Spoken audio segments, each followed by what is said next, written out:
রাত ৯টা থেকে কেন আমি ভিডিও অন করলাম, কি দেখানোর জন্যই বা আমি ভিডিওটা অন করলাম, চলো তোমাদের সাথে শেয়ার করা যাক। হ্যালো এভরিওয়ান, আমি তোমাদের সৃজা। তো আবারও চলে এসেছি একটা ছোট্টখাটো মিনি ব্লগের সাথে।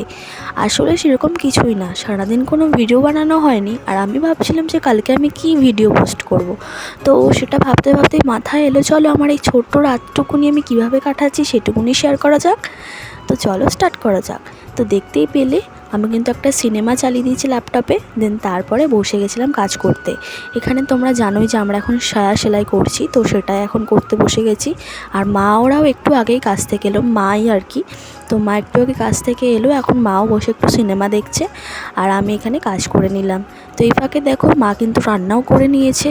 তো এখানে বেশি কিছু করেনি, জাস্ট রুটি করেছিল, একটা কলা ছিল আর মিষ্টি, ব্যাস। ভালো মতো ডিনার কমপ্লিট করে দাদার ঘরে এসে দেখছি দাদারা ক্যারাম বোর্ড খেলছে।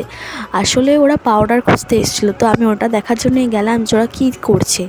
যাই হোক, তারপরে বাড়ি চলে আসি, এসে এখানে যে সায়াগুলো সেলাই করেছিলাম, তো সেগুলোকে ভালো করে সুন্দর করে ভাঁজ করে রাখছি। আর এইগুলো জানো তো আজকে আমি 1 ডজন কমপ্লিট করেছি। হ্যাঁ, 2টো কম করেছিলাম আর কি, আসলে মা করে দিয়েছিলো এসে, আমার আর রাত্রেবেলা ভালো লাগছিলো না। তো এখানে দেখো সে ভাঁজ করে করে সব কটা রেখে দিলাম। তো এবার চলো এটাকে গুছিয়ে জায়গায় রাখা যাক।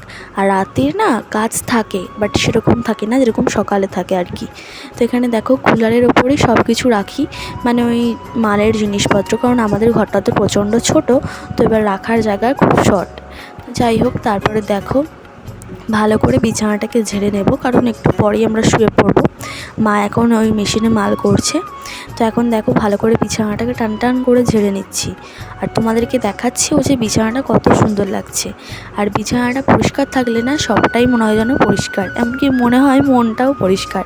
তো যাই হোক, চলো আজকের এই ছোটোখাটো মিনি ব্লগটা এখানেই শেষ করছি। দেখা হবে নেক্সট কোনো মিনি ব্লগ বা বড় ব্লগের সাথে। তো চলো বাই।